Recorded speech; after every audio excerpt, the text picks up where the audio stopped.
My issue when I was young was fear. Fear of anything, everything, teachers, authority, doing something wrong, that internal conscience, all that stuff. How'd you get over that? I haven't.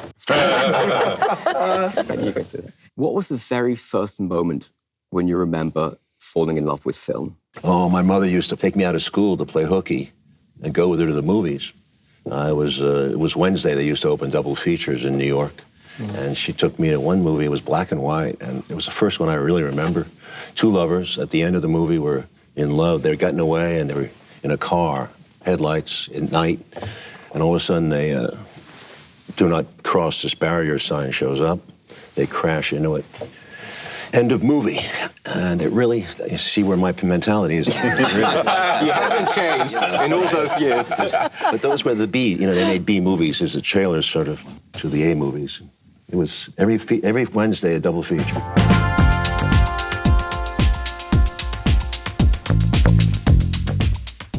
Is there ever a moment where you've fallen out of love with film? Yeah, it's a long road. You go through a lot of defeat.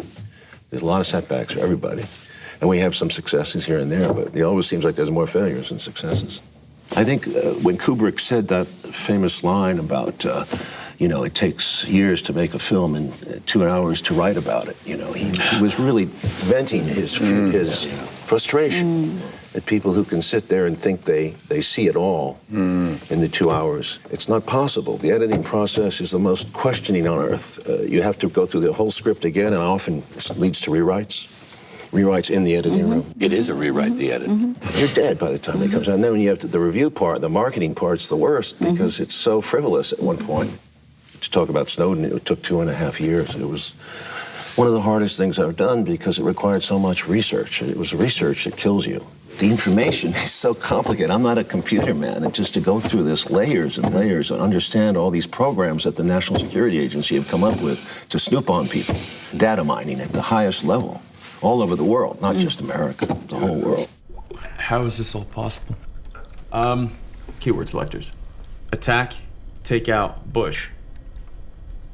So think of it as a Google search, except instead of searching only what people make public, we're also looking at everything they don't. So emails, chats, SMS, whatever. Yeah, but which people? The whole kingdom, Snow White. How did you come to meet him? Because he's not an easy person to get to. Business. That was earlier. It was 6 months after he got to Moscow, yeah. I got an invitation from his lawyer, his human rights lawyer, who had gotten an asylum to come and meet him. I did 9 visits, ultimately, to Moscow. He looked at the film and he gave me advice, very good technical advice, and sometimes other than technical. And he was happy with it. But that's not the reason you make a movie, We knew that we're getting this source here, and that's the only source. The NSA is not going to cooperate with us. They say this is all bullshit, but you live with that.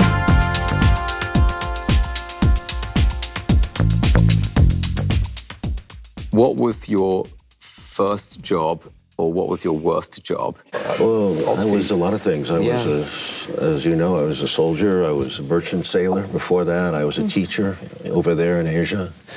Messenger, production assistant, several things, including a porno film. And, including what in a porno film? And a taxi driver. I was a taxi driver at a night shift for a long time. What did you do on the porno film? A fluff piece. Right.